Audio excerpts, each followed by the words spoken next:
third-year students. They work with their practicum and whatnot. And one of the things that we want to do is give an opportunity for those third-year students to be able to get up and be able to share the Word of God. And so we're honored and privileged to have one of those students with us, Tom. And he's going to come up and share the Word with us today.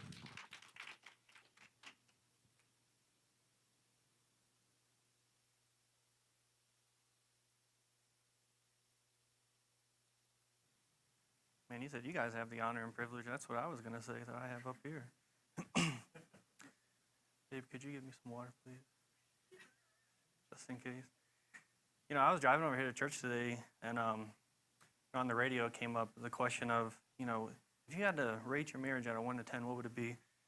And I was like, babe, what's our marriage? And she was like, 11. And I was like, great. As long as you think it's an 11, and we're at a 10, then we're doing great, you know. And you know, our marriage wasn't always, you know, like that. This is a restored and an amazing marriage. And my wife honors me to the utmost. Thank you. And, you know, to the point where, you know, people have gotten mad at me for the things she's done for me. Like I've seen, you know, I've been at somebody's house. My wife, she'll cook me breakfast, and she doesn't only cook it, but she'll plate it, and then she salts and peppers it for me. And everyone's like, I can't believe you make her do that. And I was like, I don't. You know, my wife loves me, you know. And me and Suzanne were laughing back there because all the verses that Earl and Diane brought up are in this sermon right here. So this is the new year, new you kind of sermon. And everything you guys were saying just confirms everything that God showed me. So, all right. So I want to talk about, you know, 3 things that I believe will help you have a better 2018 and become the person in Christ that you want to be.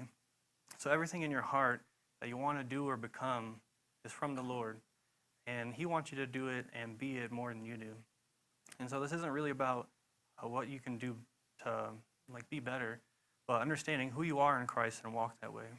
So you're already a new you. You know, you became that way the day you got born again.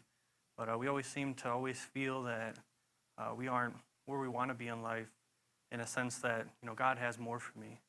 You know, God has called me to do more and be more for him. You know, God wants me to tell you that this is your year. So that kind of brings me to something when, you know, most of the time when I'm laying in bed is, you know, most of the time when God talks to me.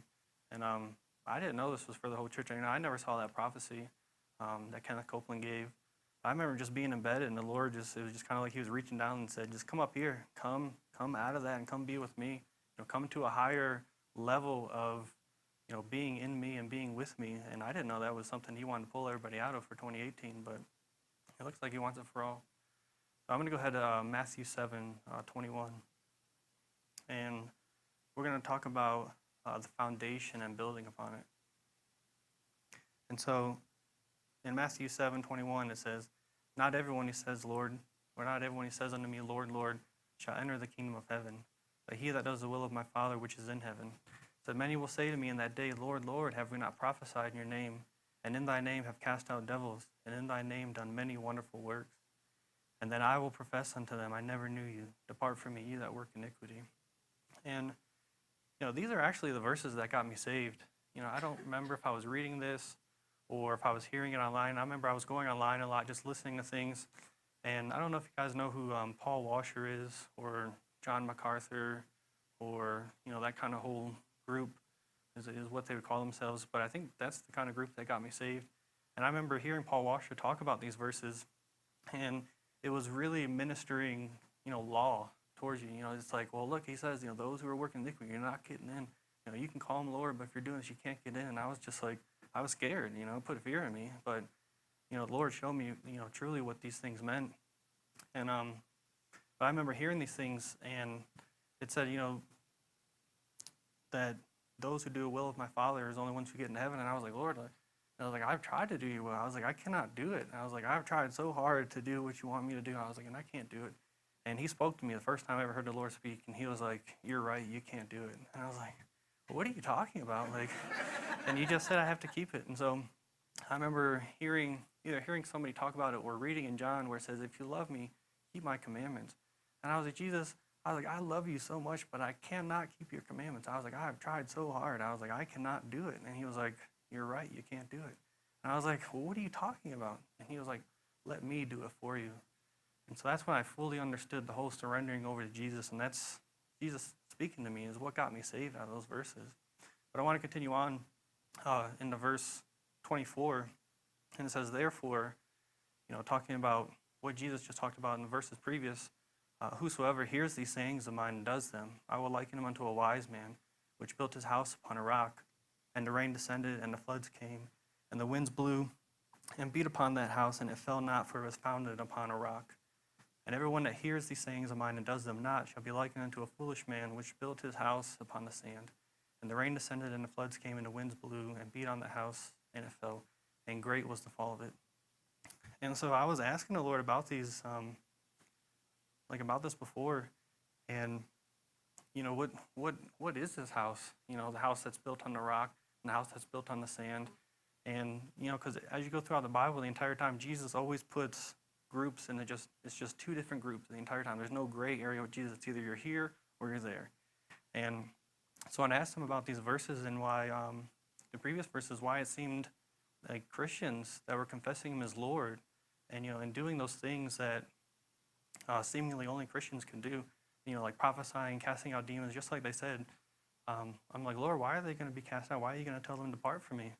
And I never understood, because I'm like, Lord, it says, in Romans 10:9 and 10, if you confess with your mouth the Lord Jesus and believe in your heart that God raised him from the dead, thou shalt be saved. For the heart man believes unto righteousness, and with the mouth confession is made unto salvation. I was like, Lord, they're calling you Lord. They have to believe in their heart, But then you say, depart from me. And I was like, Lord, I don't understand. And he said, look at it again. And I said, okay. And then, I went through it again. He said, how did they come to me? Did they come to me based on my blood or based on what they did? And I was like, it looks like based on what they did. They come to call him Lord, and they said, did we not do this? Did we not do that? And he said, well, depart from me. I never knew you. So they came to the Lord based on their works instead of based on his blood. And so, in the other part about these houses, the Lord showed me that these houses, or he showed me what they are and what the rock and sands are. So I want to go ahead and go into Matthew 16:13. And I want to read all the way up to 18. And it says, when Jesus came into the coasts of Caesarea Philippi, he asked his disciples, saying, whom do men say that I, the Son of Man, am? And they said, some say thou art John the Baptist, some Elijah, and others Jeremiah or one of the prophets. He said unto them, but whom say ye that I am? And Simon Peter answered and said, thou art the Christ, the Son of the living God. And Jesus answered and said unto him, blessed art thou, Simon Bar-Jonah, for flesh and blood have not revealed it unto thee, but my Father which is in heaven. And I say also unto thee, thou art Peter, and upon this rock I will build my church, and the gates of hell shall not prevail against it. So the rock that we build our houses on is not Peter, because Peter means a stone, but the revelation that Peter had. The rock literally is, thou art the Christ, the Son of the living God. So when Jesus talked about building our house on the rock, he's talking about you're either going to have a house that's built upon this revelation that I am who I said I am, that I am the Son of God, or you're going to build your house on sand and it's going to fall. And so what is the house? The house that we build is our faith. It's our house of faith and the things that we do for Jesus that must be done in relation to this revelation. If we ever switch from this revelation to trying to be saved by our works instead of doing our works out of love for Jesus and people, our house will fall. So how do we build this house of faith that stands until the end? We do the sayings of Jesus. It says that these people built their faith upon the revelation that Jesus is the Christ, the Son of the living God. The others built their house upon nothing, the sand, and it fell.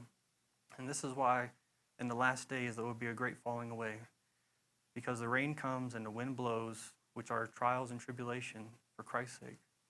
And if we're not set on that rock, if our foundation isn't built upon that rock, our house is going to fall. And I know this is something that Pastor Andy and Sheriff have done an amazing job keeping it separate from works and keeping it the true gospel here. And so, why am I telling you guys all this? It's because we need to understand that everything we do in this life must stem from this rock, this revelation. That if anything doesn't come from out of this rock, if we don't build upon this rock, it'll fall. Everything that we do. I want to go ahead and go into 1 Corinthians 3:10.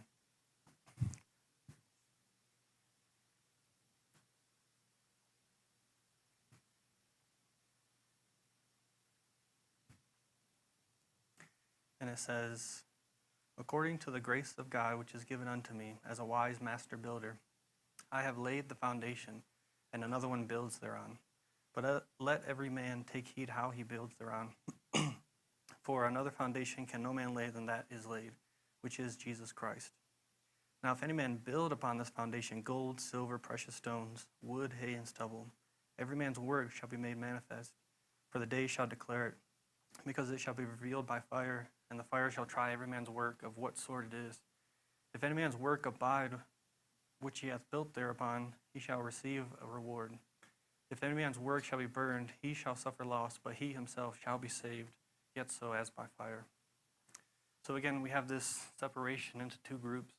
Jesus separates how we're building this house upon the rock. We've already established we need to be on the rock.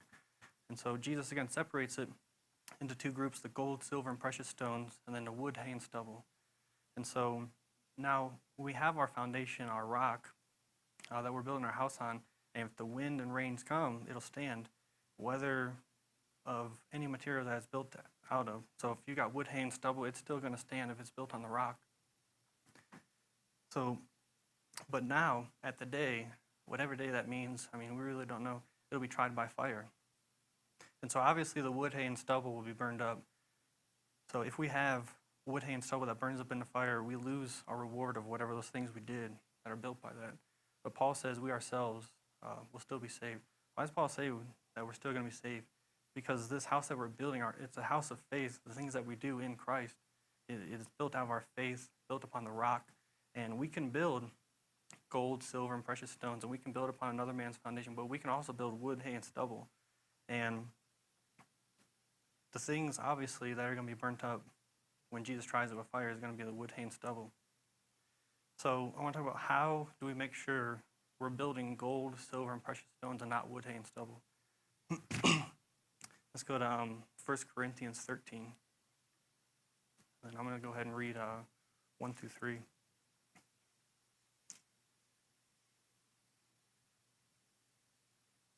And so it says, though I speak with the tongues of men and of angels and have not charity, I am become as a sounding brass or tinkling cymbal.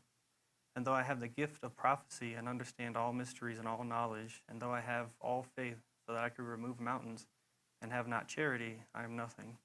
And though I bestow all my goods to feed the poor, and though I give my body to be burned and have not charity, it profits me nothing. So what Paul is saying is that if we are doing even what seems to be the greatest things for the Lord, but not in love, it counts for nothing. So the wood, hay, and stubble are the things we do for Jesus and people that stemmed from a motivation other than love for Jesus and people. The gold, silver, and precious stones are the things we do for the Lord and the people that do stem from a motivation of love and for them both. And, the Lord showed me this, and I have a story that the Lord showed me of some wood, hay, and stubble I built that I know is going to be burned up when it's tried by fire. I already know. I'm just like, Lord, just burn it now. I don't care. I already know it's gone. So, but I remember being at a Baptist church down in Hampton, Virginia. It's near Virginia Beach, so somewhere near the beach around about a half hour away. And the pastor had what he called a mercy house. It was just kind of house on the property that if anybody needed a place to stay, they'd put them there. And so they're asking the church, we need you guys to bring some canned goods and just bring some clothes in so whoever comes in here, whoever needs to stay here, they have what they need. And, I was just saved, maybe a few months after being saved. And we didn't have any canned goods, so we went and bought some. And I bought $200 worth of just canned goods and just put them in my trunk, just stacked it up in the trunk. And I had a meeting with the pastor on a Wednesday. And as I was going there, I was like, yeah, I got all these canned goods. I can bring them over now. He's like, yeah, we'll put them in a mercy house. I was like, okay. But as I was bringing them, I didn't really care to give to the mercy house. I just wanted him to see that I was giving a lot, that I was, giving a lot more than other people. That's how I felt in my heart, yeah, he's going to see that I'm doing something good for them. And that's my motivation stemmed from selfishness, just wanting to be seen of men. The same thing that Jesus talked about, the Pharisees that would go out and pray on the street corner and just wanted to be seen of men, and said they have the reward. And so I had the reward of the pastor going, "Oh yeah, this is great, awesome." That was my reward. I have nothing in heaven for it. It's just going to be burnt up in wood, hay, and stubble. And so the Lord showed me another thing I did just out of love, and this was, I think, just a few months ago. Like, everything happened a few months ago. Like, I don't really remember. But I remember we were going grocery shopping. We were taking somebody else, like this girl named Danielle, and she needed to go grocery shopping. She doesn't have a car. She's like, "Can you take me?" We were like, "Yeah, sure." And so we go to Walmart, and she's getting everything, and it's not too much. It's maybe like $60 worth of stuff. And she's just going there, and I'm like, "Hey, you want to just get this stuff for her?" And she's like, "Yeah." So I've learned that I need to talk to my wife about giving before I do it, so she doesn't freak out, like, "Where's our money?" from the account, because I've done that. And so yeah, we just go up there, and we're helping her get the stuff out, putting it on the thing, and they're like, "All right," they say the total, and she starts reaching in her bag, getting her money, and I'm just putting my card in, just paying for it, and it just comes out. She's like, "All right, here's your receipt," and Danielle's looking around, she's like, "Oh my God, guys, you do not have to do that." She's like, "I do not need your money, like, I don't need it." And I'm just like, it's not about need, it's about love. And it was just hard for her to receive that, but she did. And the Lord showed me this was just a pure way of giving, a pure way of building the gold, silver, and precious stones for somebody. So, but why am I telling you guys this? Because there's two reasons. Whatever calling we have in life, and whatever we do for the Lord and people in this life doesn't matter if it is not first founded upon the rock, which is the revelation that Jesus is the Christ, the Son of the living God, and done with the motivation of love for God and people. So if you're going to have your best year this year, we need to know how to build our houses so that they will not only stand in this life when trials and tribulations come, but also when Jesus tries it with fire in the day to come. And so I didn't write this down the other day, but as I was sitting in the back, just kind of overlooking this, the Lord wanted me to tell you about something that I seen in the Spirit, which I don't see too much of, but it's the day when we get to heaven and see who's there. We always talk about the treasures we're going to get in heaven for the things we do here, for the things we give, and I've seen and I've felt like that day when you die and you get there and people come running up to you saying, "You made it, you're here." And it's all your friends and it's your family, and they're like, "Yeah, we're here too." And they're like, "Oh yeah, this person, he's here too, like, bring him over." And you get to see everybody that comes in, and you have an inward knowing that all these people are here because you were willing to sacrifice your life so that they could be here with Jesus. And it was just overwhelming. And how, I don't remember who said this, if it was Lester Summerall, but when I saw that, it just stamped eternity on my eyeballs. And it's just like when you see that, like, nothing else in this life matters except just getting the people there.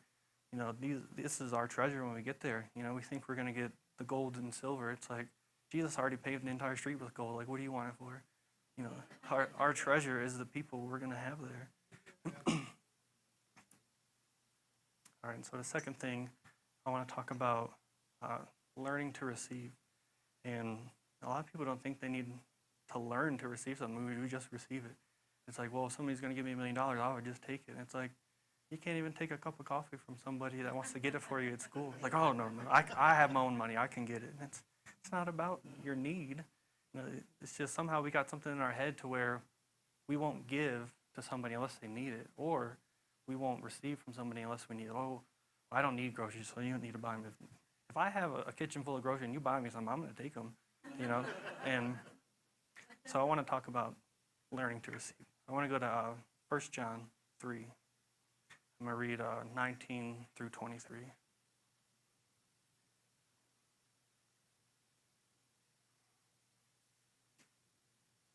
And it says, "And hereby we know that we are of the truth, and shall assure our hearts before him. For if our heart condemn us, God is greater than our heart and knows all things. Beloved, if our heart condemneth not, then have we confidence toward God. And whatsoever we ask, we receive of him, because we keep his commandments and do those things that are pleasing in his sight. And this is his commandment, that we should believe on the name of the Son, Jesus Christ, and love one another as he gave us commandment." So let me first say that, keeping God's commandments and doing what is pleasing in his sight is not what gets God to give you whatever you ask. And when I look at it, it's like, yes, it is. It says right there. And whatsoever we ask, we receive of him, because we keep his commandments and do the things that are pleasing in his sight. And it doesn't say that God will give it. It says we receive whatsoever we ask. It doesn't say God gives it when we keep his commandments and do those things that are pleasing in his sight, but it says that we receive it when we do those things. And so people go around and like, oh, you're not going to receive from God, or God's not going to give to you if you're not keeping his commandments and you're not doing this and that. And it's like, am I receiving by grace or am I receiving by works, And so it kind of sounds like right there, but it also says, we receive when we do those things. And so people go like, well, you're not going to receive anything unless you're keeping his commandments, And it says, so then what are, the commandments that we have to keep? Because obviously if we don't keep them all, then we would get nothing. And it says it, right under, verse 22. And it says, and this is his commandment, that we should believe on the name of the Son, Jesus Christ, and love one another as he gave us commandment. And so if you're in Christ and you're walking in love, you qualify to receive from God everything.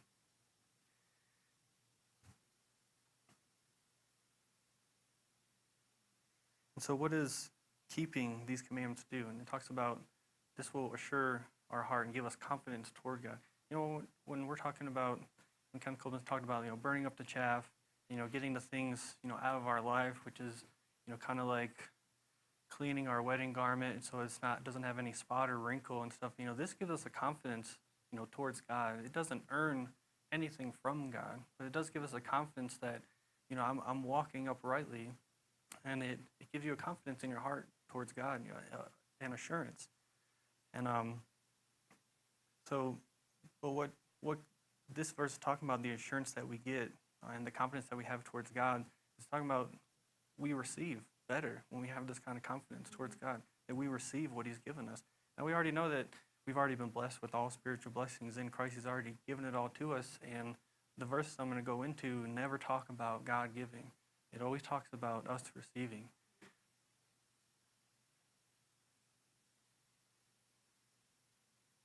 So let's go ahead and go to James 1, 5 through 8. Verses that Earl brought up earlier. And it says, if any of you lack wisdom, let him ask of God, that gives unto all men liberally and upbraids not, and it shall be given him. But let him ask in faith, nothing wavering. For he that wavers is like a wave of the sea, driven with the wind and tossed. For let not that man think he shall receive anything of the Lord. A double-minded man is unstable in all his ways. So when it comes to receiving, again, not God giving, but receiving, is being double-minded is something that is a hindrance to receiving from God. Again, the passage doesn't say that God will not give it. It says that let us not think that we shall receive anything from the Lord. And of course, these verses are talking about in context to wisdom, asking God for wisdom on what you need to do in a certain situation. It talks about he won't upbraid you. It means he's not going to scold you. He's not going to call you an idiot because you don't know what to do, or because he's given you the word already, and the reason you're in this situation is because you made the wrong choices. He said, God's not going to do that. He said, if you just ask of me, you'll receive it. He said, but you need to not be double-minded in what you're asking me. You need to have full assurance that you're going to receive what you're asking me. And the Lord kind of explained what double-mindedness is. So I was asking about it, and he just kind of simply gave it to me, that double-mindedness is a state of mind that flip-flops between what God has promised and their own understanding. So this kind of mindset cannot produce the faith necessary to receive the promises of God. But why? We can go back to salvation. If we know that it's God's will for every person that has ever lived to be saved, but if God would have put in his word that there's just one person throughout history that I'm not going to save, it's not my will for him to be saved, it would be impossible for us to stand in 100% assurance for us to be saved. And so when it comes to being double-minded, we have to be fully assured in our own mind and heart that what we're asking from the Lord, we're going to receive. And I didn't say we need to be fully assured in our heart that what we ask for, God is going to give us. I said that we need to be fully assured in our hearts that what we ask for from God, we are going to receive it. We are already blessed, again, with all spiritual blessings in Christ, but it's our problem to receive. And so this is the mindset that I had, and a lot of people have, that they're believing God to give to you. And it's like, No, God's already done it. He's already given. That's why you can hear Andrew say, you're already healed. And so that's what he has to get to the people, to get them out of this mindset to trying to believe God to receive something, or believe God for him to give you something, instead of believing God to receive it already. And that's already on us. And so even like this computer I have here, I struggled with a computer because we needed one for school. And right before school started, they were like, oh, you know what, actually you need an iPad for her schooling. And so we took the computer back, and I was like, man, I still really need it though. And so we waited months. You know what actually happened with the computer thing is, I was looking up all these computers like online, like what's the best price, and I was kind of flip-flopping, this double-mindedness, because I'm like, well, should I pick what I want, or should I just pick what's going to get the job done? Can I just buy, a Bluetooth keyboard for the iPad? Maybe I can get my work done on there. And I was just flip-flopping the whole time. And, I ended up buying a computer, and during that flip-flopping, it was close to what I wanted, but it wasn't what I wanted. And because of the flip-flopping, I ended up taking it back and just buying an iPad for her so she could do her schooling. And so as time went on, the Lord showed me that the reason he had me, take the computer back was because I built up covetousness in my heart towards it. I really needed it. After I built it up, I was looking up all these computers and just like, oh, this is the best one. It's like, and just this idolatry, came in me for a computer. So he didn't tell me to take it back, but I just felt take it back. And I was like, okay. And it wasn't because he didn't want me to receive it, but he wanted to get rid of the idolatry in my heart towards it. And so it even happened with the TV once. I was looking up TVs for months because they have the nice new TVs, and I'm trying to get a good deal, and I'm like, what's the best TV you can get for like a lower price? I'm always trying to get a good deal.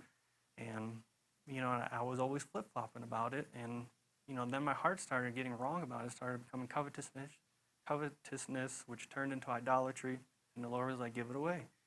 And I was like, oh no, I've waited a long time to get this, And I was like, why would I give it away now? And, I struggled with it for about 2 months before I ended up giving my TV away. And it wasn't because he didn't want me to have it, but it was because I had idolatry in my heart towards it. And as soon as the idolatry was gone, I could have whatever I wanted. And so when it came to the computer again, I was like, okay, but we need a computer. And I was like, okay, I'm just going to, look up some things or whatever, but I'm not going to let this idolatry come into my heart for something like this. And so after I didn't, it was completely gone. Idolatry is just completely gone. And the Lord said, what do you want? And I was like, well, if I had to pick, what I really want is this computer with this stuff on it and all this about it. And he said, okay. And I said, well, it's super expensive. It's like I don't want to, spend that kind of money on it. I want to get a good deal for it. And I know this is your money, Lord. I want to steward it right. And so once I just set my heart and said, okay, this is what I want, it showed up on Facebook for a lot cheaper than what it is in real life. And so we even prayed, and I was like, let's put an offer for this computer. Guy took the offer right away, just wanted to sell it right away. And I was like, well, hold on, it's a little weird. So let's just pray about it. And she was not in agreement at first. She was like, I really want to get a new computer. If we're going to invest in a good computer, like, let's get a new one, let's get a good one. And I was like, well, this is everything I told the Lord that I wanted on here. So I was like, I don't know, let's just pray. And so I told her to go pray for about 10 minutes in tongues and see what the Lord tells you. And she switched. She's like, well, I feel we should go get that computer. Like, that'll be a really good one. I said, okay. And then I started flip-flopping. I was like, I don't know if we should go get that computer. And because I started wavering about it. I was like, I don't know. I was like, let me go pray in tongues for about 10 minutes and see. And so I did, and the Lord just showed me. He's like, and those computers don't matter, man. Those specs they say on there, and then they put those hundreds of dollars of difference. He's like, you're talking about a few seconds of delay in whatever stats it has. And he's like, just go get what you want to get. And I was like, okay. And so I was like, yeah, Lord said we can go get it. And so as soon as we got it, we prayed over it and just made sure everything was good about it. We actually had to take it to Apple and get it fixed. And ever since then, it's been perfect. And I'm telling you guys this because receiving from God, and you got to be fully set in your heart. Like, what do you want? Like, what do you want from the Lord? Or, what's in your heart to go and get? Once you fully set your heart onto it, you're going to receive that from the Lord. And so I want to illustrate this a little bit better about receiving. And so if you were sleeping, I think you'll wake up with I have a $100 bill here. Everyone's looking, who's going to get that? I don't know. Maybe none of you will get it, but I have a $100 bill, and I get whoever wants it.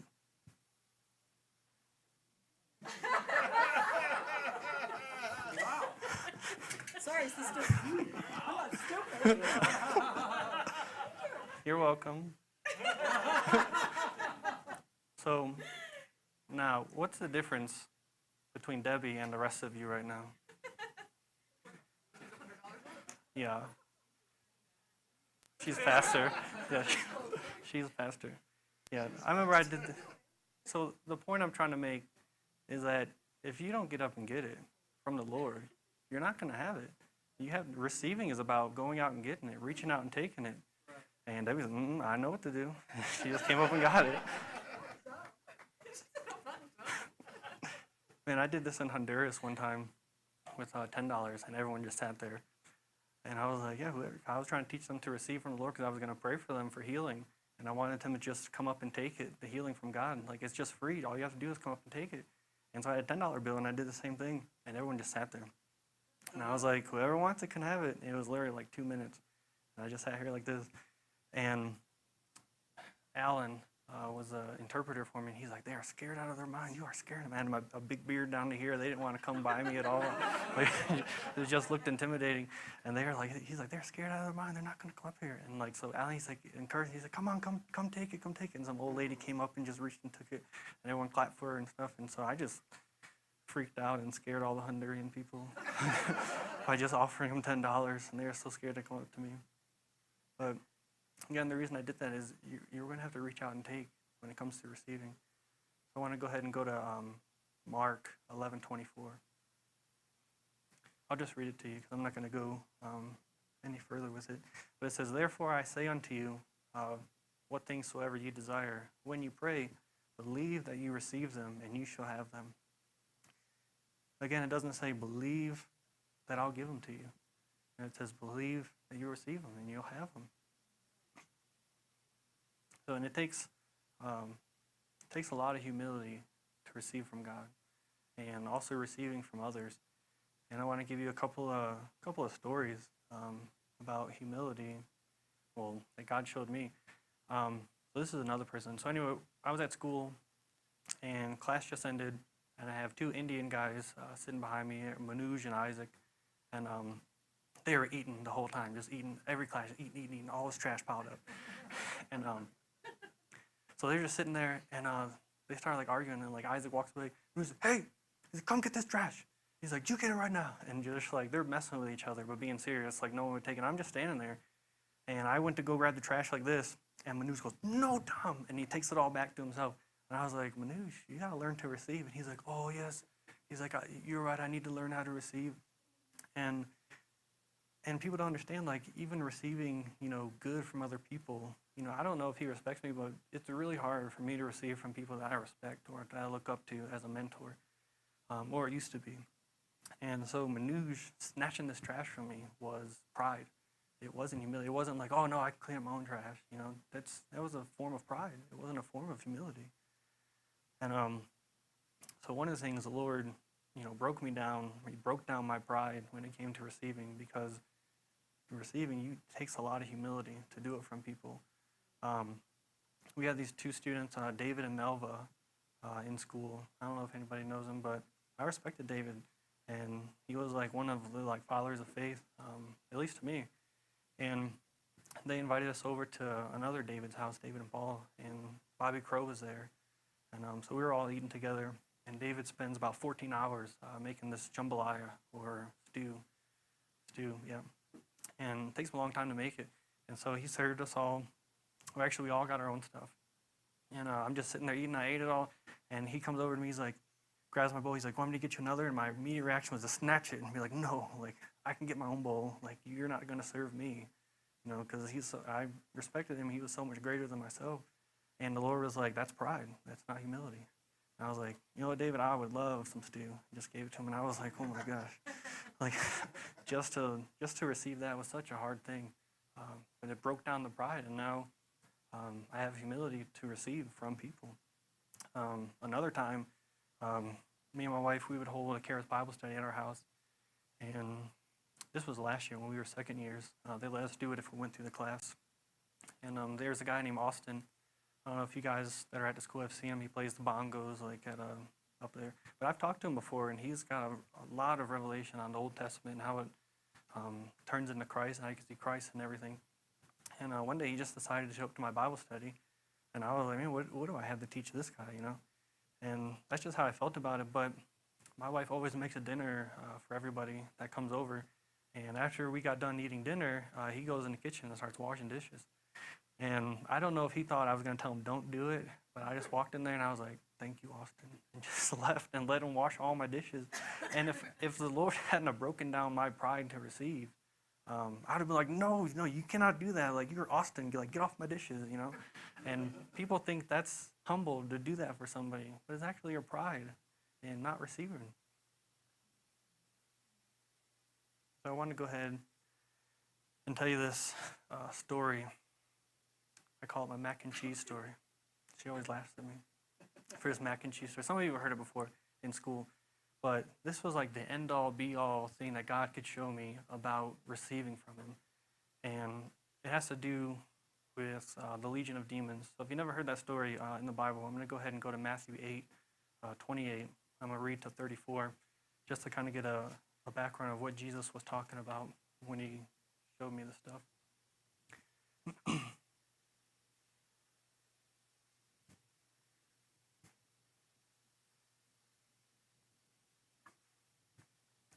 And it says, and when he was come to the other side of the country of the Gergesenes, there met him two possessed with devils coming out of the tombs, exceeding fierce, so that no man might pass by that way. And behold, they cried out, saying, what have we to do with thee, Jesus, thou Son of God? Art thou come hither to torment us before the time? And there was a good way off from them a herd of many swine feeding. So the devils besought him, saying, if thou cast us out, suffer us to go away into the herd of swine. And he said unto them, go.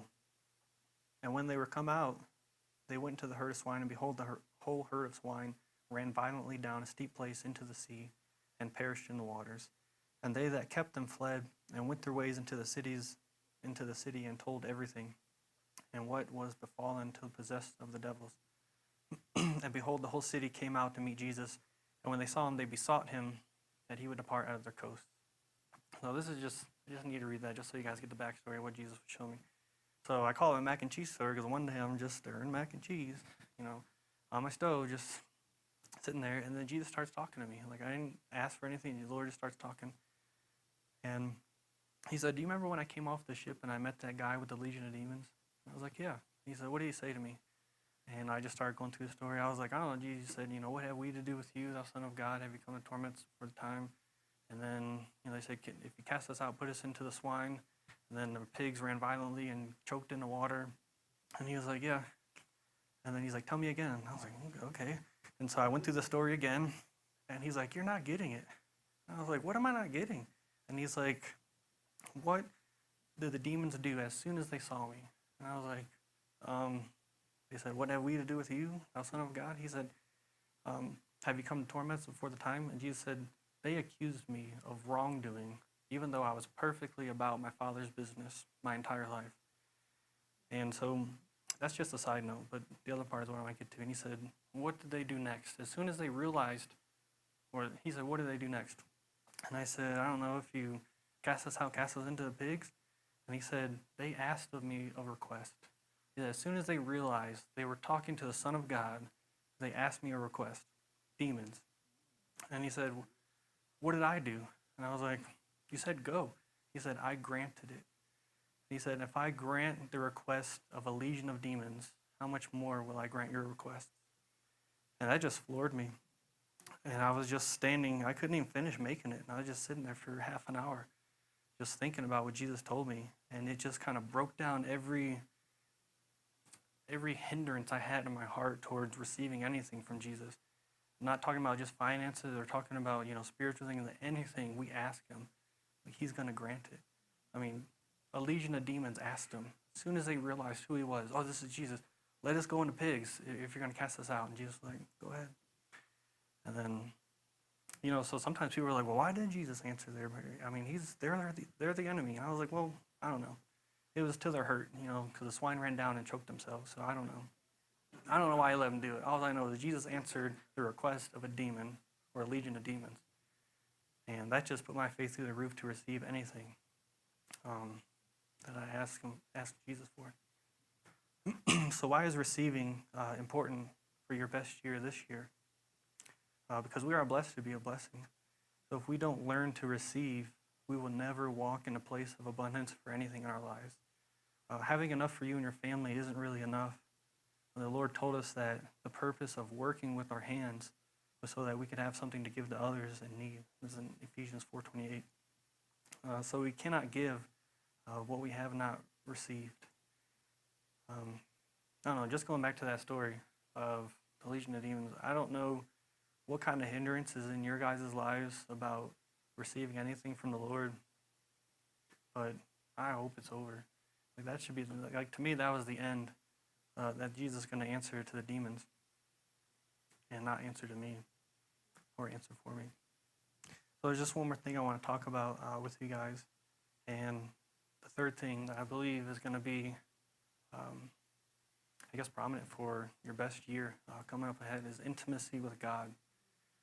And this is something that I've even struggled with, not like struggling like intimacy-wise, but just making something that's consistent, or thinking that coming to church is enough, or, I read my Bible, I pray, I sing some worship songs, and we think that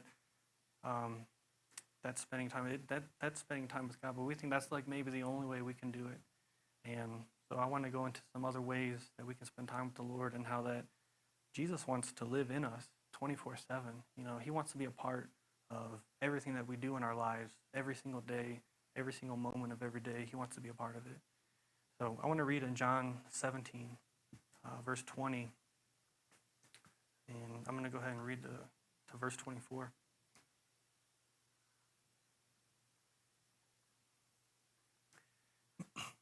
And I couldn't really find like a way to kind of break into Jesus' prayer here, so you're going to have to bear with me about where we show up on these verses. So it says, "Neither pray I for these alone, but for them also which shall believe on me through their word." And he's talking about us.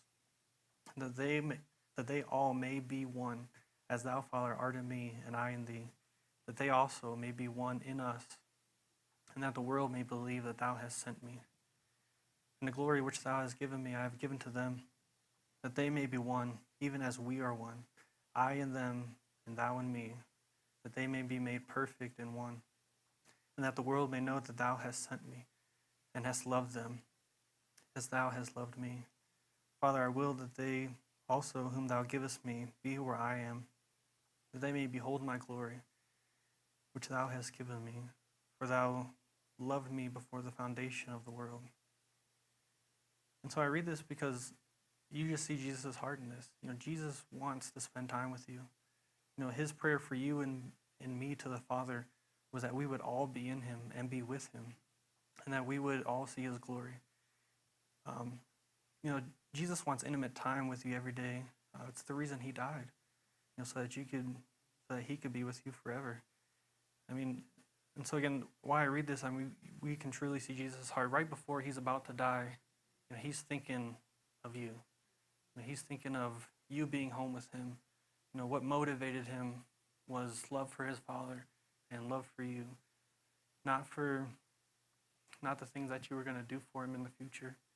He didn't care. He already knew every mistake you were going to make. He already knew every good deed you were going to do before he even made the world.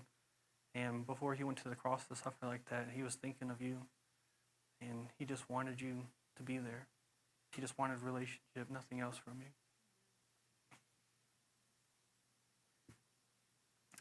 So how do we spend this intimate time with God?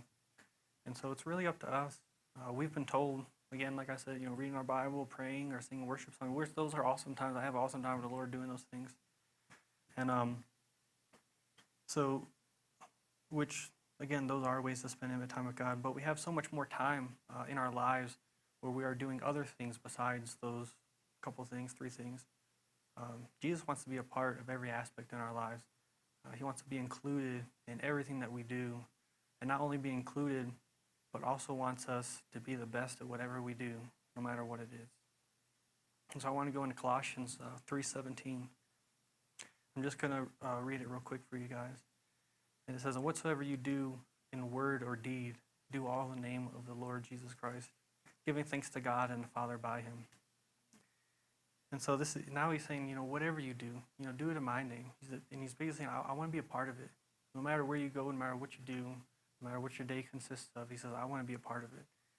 And like I said, mentioned before about being in bed and how Jesus would talk to me. I remember there was one time where Jesus was telling me so many things, and it was just like revelation just started flying at me. I was just laying in bed right before going to sleep. And it was like an hour, and I was all fired. I wanted to get out of bed, and just like, I was like, Lord, this is awesome stuff. I was like, but I got to go to sleep. And I was like, why are you telling me this stuff right before I go to bed? You always do this. Like, and it's like, and it always happens like that. And you know what he said? He said, because you don't give me any other time otherwise. And I said, I'm sorry. I'll give you time throughout the day that you can talk to me.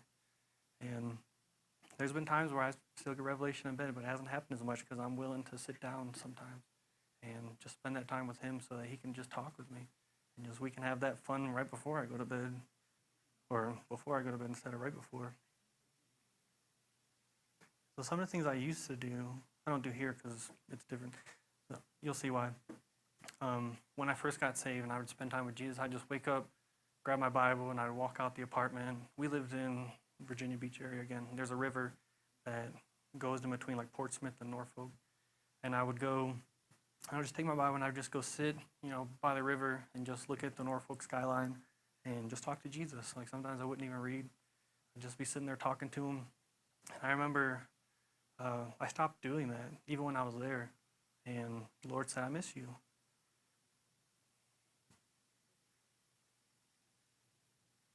That just, it just hurts my heart sometimes.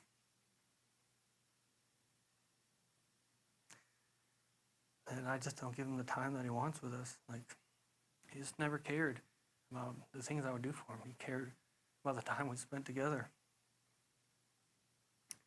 But I don't do it as much as I should even here, as far as going somewhere and being alone with him, And Jesus showed me other things that we can do with him. I remember skateboarding, and I would do that all the time, just thinking that's just something for me, just something I do recreationally, and I don't know, just something to pass the time, something I like to do. And Jesus just told me, he's like, why don't you include me in skating? You want to go skating? And he's like, yeah, I want to go skating with you. I said, okay, we can go skating. I don't know how you want to do this, And so, I would get there, and so the Lord would just give me input. I remember I used to skate a lot as a kid, and the less you skate, you don't get like bad, but you get kind of sloppy. It's kind of like your handwriting. If you don't write for a long time, you can write the same letters and words, but your handwriting gets really sloppy if you're not writing all the time. And so I was trying to do something, and it wasn't that hard. I've done it all the time, and I've done it before, and I'm just like, this is so stupid. I kept falling on it and everything. I was trying this trick over and over. I was like, oh my gosh, it's so stupid. And the Lord is like, why don't you include me on what you're doing? And I was like, okay, Lord, can you show me how to heel flip this Euro gap? And I know you guys know what I'm talking about. And he was like, yeah, put your foot right here and do this. And I was like, okay. And so I went down it, and it was perfect. Just like, because if you don't know skateboarding, your feet flick your board to make sure it flips. And so when you just flip perfect and just landed perfect. And I went from not being able to do this trick to having people compliment me on how good the trick was because I included Jesus in on what we were doing. And so now he wants to do that all the time. And so, man, even video games, some people are like, Jesus would never do that. I was like, yeah, he wants to be involved. If I'm doing it, he wants to be involved in it. And because I knew the verse, whatever I set my hand to prospers. I put my hand on that controller, that game prospers.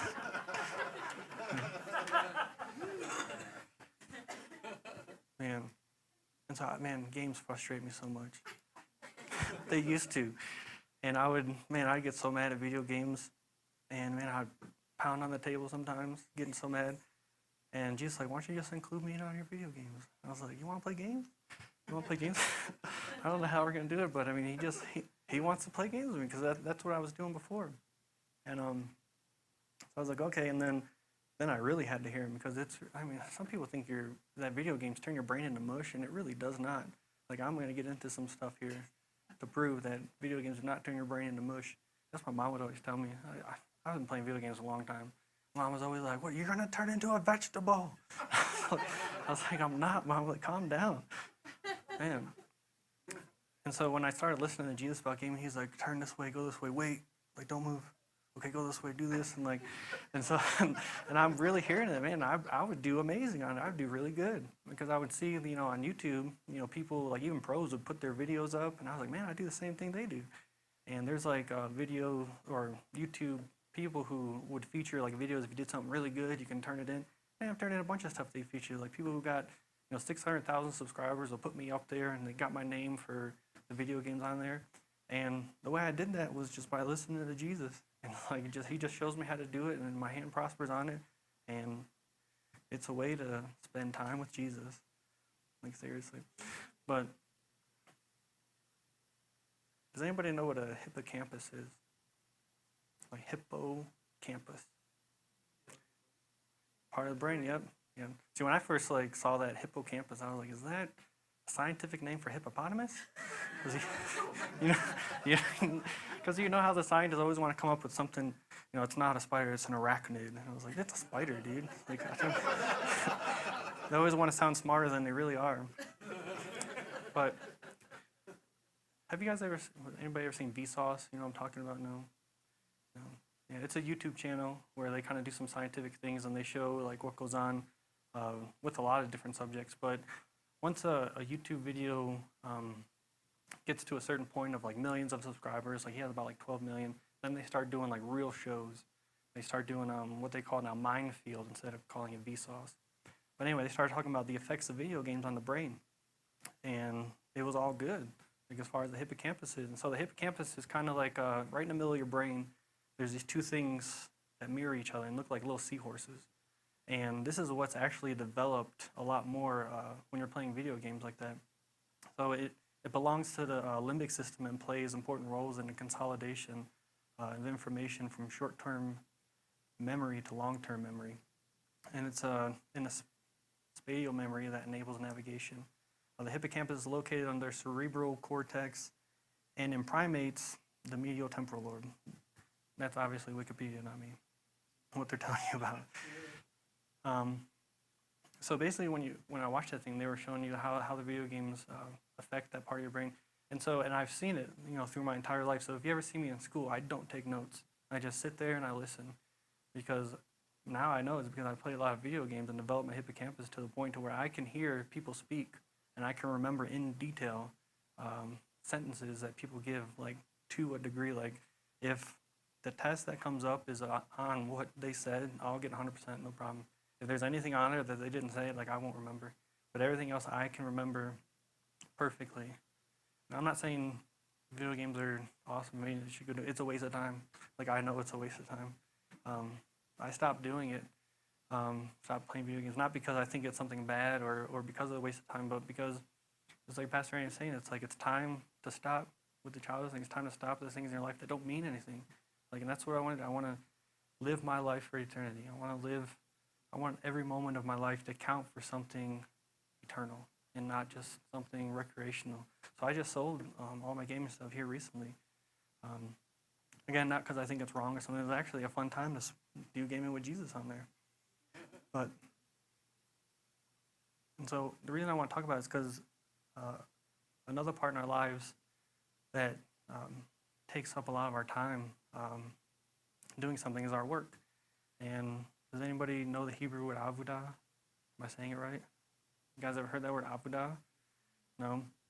Well, it's actually the Hebrew word for work, worship, and service. And so avodah is a picture of an integrated faith, a life where work and worship come from the same root, the same foundation. So often we think of worship as something we do on Sunday and then work as something we do on Monday. This difference in work and worship is neither what God designed nor what he desires for our lives. And I didn't understand that for a long time. I didn't know your work was a part of your worship towards the Lord. And the Hebrews had a word for it. It's just avodah. And, actually where I first heard that was, I think, Billy Epperhart. And he said, don't you know that our work is worship towards God? And I was like, no, I didn't know that. I thought that was separate. Just like maybe a lot of people in here think maybe it's separate. And so I just want to give you guys the best example of avodah that I know of, that the Lord has shown me, and it's a samurai sword. And if you guys don't know, I'm going to go over just a few things of how a samurai sword is constructed, so that I can show you the avodah that goes into it, whether it's people doing it of the Lord or not. But I want to show you what goes into it. So, and I'm not including everything, just kind of the basic stuff, so that it gets really in detail though. So the Shinto, the blessing of the forge, and I don't know what a Shinto is, and I just know it's Japanese for the blessing of the forge. The Japanese who make the sword, before they ever start the project, they pray over what they're about to do. Every Japanese sword that is made has a purpose and destiny. The sword had to be perfect in beauty and function. So how many of us pray before we go to work that the work we're about to do brings glory to God? Or for the wisdom and knowledge and a blessing over what we're about to do? And so the Lord will show me in this, they understand the kind of work they do is sacred. I mean, imagine if we put in, the Holy Ghost over what we're going to do, and it was a sacred thing unto the Lord, our work we're about to do, instead of just something we just have to do to make money. And so the next thing they do with it is called the tamahage, known as a jewel steel or iron sand. It's actually the raw material a sword starts from. A clay smelter is constructed, and iron and sand and charcoal are constantly placed into the clay tub over a period of 72 hours with a team of 4 to 5 people tending to the process. It will take a full week for the iron to be converted into steel. The charcoal cannot burn hot enough to reach the melting point of iron, but this allows for high and low carbon steel to be formed. At the end of this process, 11 tons of iron sand is used, and 11 tons of charcoal are consumed. Then they will break apart the clay pot and reveal what they call the steel bloom, which is worth hundreds of thousands of dollars and weighs about 2.5 tons. So this is how they start making the sword. In the high and low carbon steel, the high carbon steel is really hard steel, and low carbon steel is really soft. And it's actually how they make an amazing sword, is to use the low carbon steel, which is soft, put it on the inside so that the sword can flex, and the hard carbon steel on the outside so that it can keep its edge. And so rather than a single craftsman, several artists were involved. There was a smith to forge the rough shape, often a second smith or an apprentice to fold the metal, a specialist polisher, even a specialist for the edge itself. It says often there's a sheath, a hilt, a handguard, and they're all specialists for that as well. Considered a sacred art, traditionally accompanied by a large collection of Shinto religious rituals. And the Lord was just showing to me that this sword has a plan for its function. It has a destiny, and people pray over it to bless it, even though they're not praying to God, the true God. They have all these religious ceremonies going over it. And there's about 12 to 15 people who put their heart and soul into making this one thing for months on end. And the Lord he just showed me, he's like, how would you feel if, because I was in the Marine Corps, and he said, how would you feel if you went to war with a weapon that you knew a team of people put their heart and soul into and gave it to you so that you could protect them and their country? He said, how much better would you feel about that? And I was like, I'd take it seriously. And he said, this is true avodah, about melding the work with the worship of God. Now, their gods, however they do it, it was perverted down the way. That's all the devil does. I mean, I believe they're doing an amazing thing doing this, but I believe it's just been perverted, just like a lot of things from the devil. But so God just wanted me to ask, how many of us are accompanying our work with worship or service to God? How we do our work and how much we include God in what we do is our intimate time with Him. And so I want to end it off with John 15:5.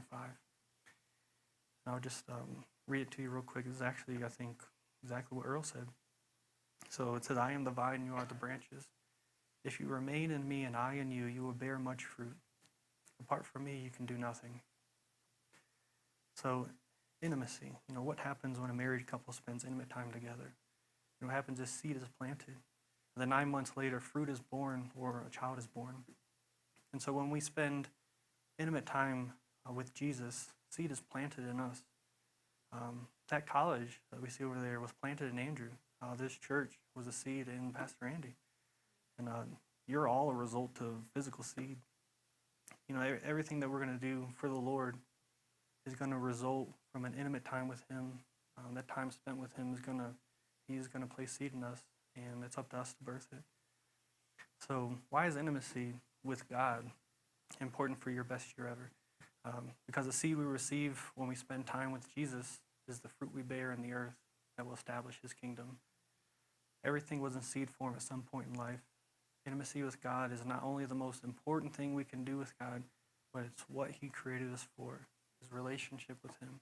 So I just want to pray for you guys and for this year coming up. And I don't know how pumped up you guys are for the year ahead. I was not that expectant until today and until this came out. And so I'm really expectant. So, Dad, thank you so much for loving us. And we thank you for another year here on this earth. We're excited for what you're going to do with us. We're excited for what you're going to do with others throughout this nation, throughout this world, with the Holy Spirit. We ask, Lord, that you would open our hearts, Lord, to receive more from you so that we can be more in this earth for you, that we can do more in this earth for you. We ask that you would take out the chaff and the things like that from our lives, Lord. We ask you that you would show us how to build the gold, silver, and precious stones on the rock instead of the wood, hay, and stubble.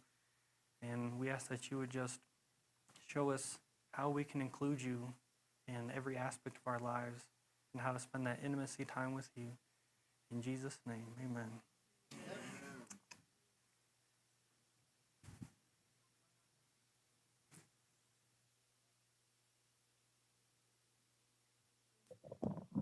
Amen.